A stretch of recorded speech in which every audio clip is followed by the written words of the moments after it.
if you've been deleted by the Psychop Pistols. Subscribe and let us know how in the comments. As most of you probably know by now, Warzone has had a pretty bumpy lifespan. The other day Andrew and I were trying to figure out why this might be the case. We came to some pretty interesting conclusions. Some pretty obvious conclusions, but I thought it'd be nice to share the conversation anyways, which we had while chilling in the Discord. Peter managed to jump in near the end while he was out on a walk, so if he sounds out of breath, that's probably why. Anyways, with that out of the way, I shall leave you with today's conversation.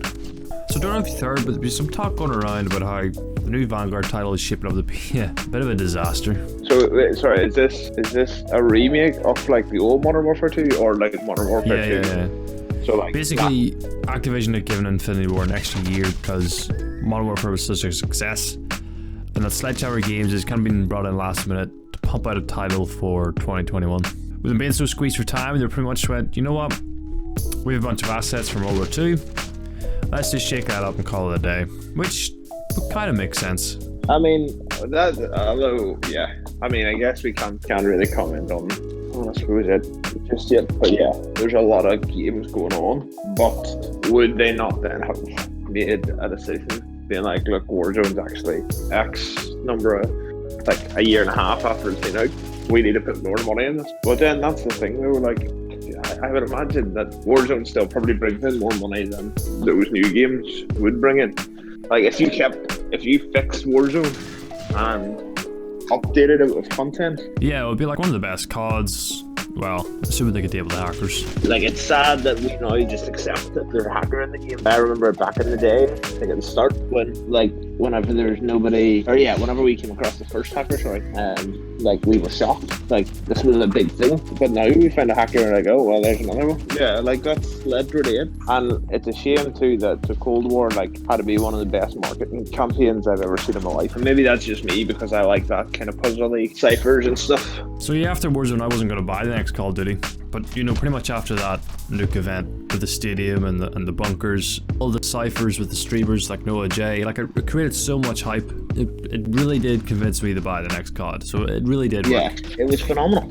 Like so good. If that's fair, like that's what you need to do for a game. Like if you think your game is not that strong, I guess, or it's not the best game ever, it's a good game, but not wow, this is the best game ever, then you need to have a good marketing campaign. Like you'd be better putting the effort into that than to fix that kind of. But you see, this is what I don't get though, because why would Activision be trying to kill Warzone? Maybe to push people into the next COD? But see, that's not gonna work. People are just gonna leave. But that, yeah, it doesn't make sense. I don't see how that. Yeah, like that yeah, works. Like it doesn't. Like no, that's what I mean. Like it does, but if that's not what you're trying to do, they're making a pretty good job at doing. It seems it doesn't it? I mean, like the community have been crying out for almost a whole year now for a new map. Yeah, like that's like, I don't know. That feels cheap to me. It's not going to take you that long to reskin a map, if you get like, yeah, like those things are. It's a slightly different design. Like that's like me redesigning a logo. That's a day's job. I mean, obviously that's going to be bigger for a game, but like at the end of the day, that's not going to take very long. Especially if you have a lot of assets from Cold War. That's it that confuses me the most. Like if they had brought out a completely new map, could have completely changed the game. It just could have really revamped the game. I would imagine what will happen is the new map will be nice. It'll look lovely. You'll have people coming, they'll download the game for like a game or two. And like, oh well, this is nice, but you know, give me something else. Yeah, what's new? It'll fade off pretty quick. Yeah. Well, even with a lot of those Black Ops maps, I think if they had even just reused those, people would have been happy. I think people just want a new experience, new fresh way to kind of navigate around the map and and play, because obviously Verdansk's so played out right now. Like everyone knows all the angles, all the cheeky parkour spots, the power positions. Yeah. I think a new map really just would have freshened the game up. Pretty funny because our perspective is kind of from like a designer's perspective. Do you know what I mean? Our lens is kind of, we can kind of see behind the curtain. Yeah. Whereas the standard consumer doesn't really, give 2 cents about that. All they care about is, just want to play the game. I think that's why we probably get rubbed up the wrong way so much. Yeah, I would imagine so. Like that makes sense. And these guys have a team of people that just design one of the best games in the world. Not going to take them that long to make a new game, or not a new game, sorry, a new map. New map. Yeah. Well, it just brings us back. It just could be a management problem. You know, they could just be allocating the resources, the teams wrong. You know, maybe everyone's moved on to making the new COD, and Warzone's now just kind of an afterthought. It just could be what it is. Yeah, well, it could be. Yeah, you're not wrong, but like that's the thing though. Is it an afterthought? Because if it is, so then that makes sense. Yeah, like, then it makes more sense on the new games. Yeah, because there's no rational, you know, decision that makes you conclude that adding these Ikov pistols was a good idea, or, you know, having the FAMAS and the AUG and, you know, some of the guns last for as long as they do being a good idea.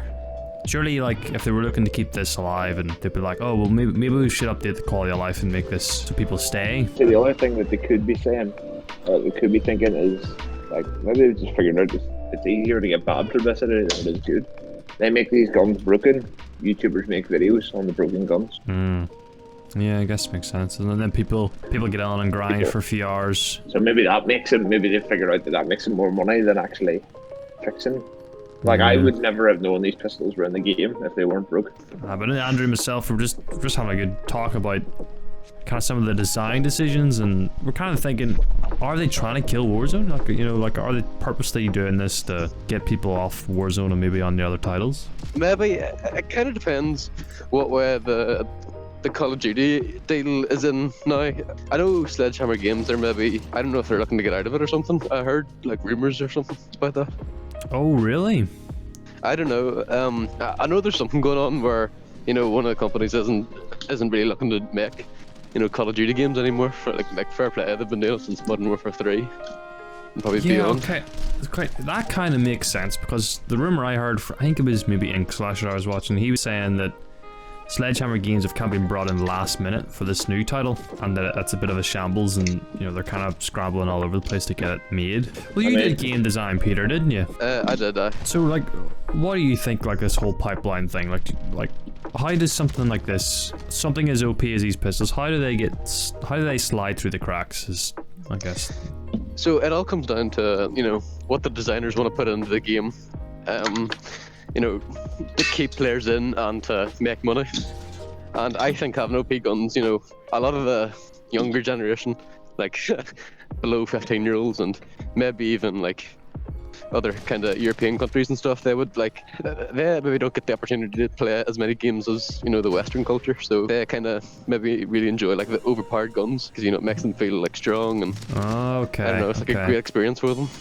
You know, they're winning every game nearly or something like that. So that's what Andrew said earlier, it's like that hype, don't want to play the game. Yeah, and yeah, it then comes down to like, what's the ratio of players that likes that kind of thing and doesn't like that kind of thing. It's probably quite high in the overpowered way, so it is. Alright, so I thought that was kind of an interesting discussion to share with you guys. It's a different kind of format to what we normally do. It's a little more laid back and chill, off script. So if you kind of enjoy this stuff, be sure to let me know. Feedback's always welcomed. Who knows, maybe we can set this up once a week and get chatting about the game as a whole. As always, if you enjoyed the video, be sure to leave a like. Dislike if you didn't. Consider subscribing for more, and I'll catch you guys real soon.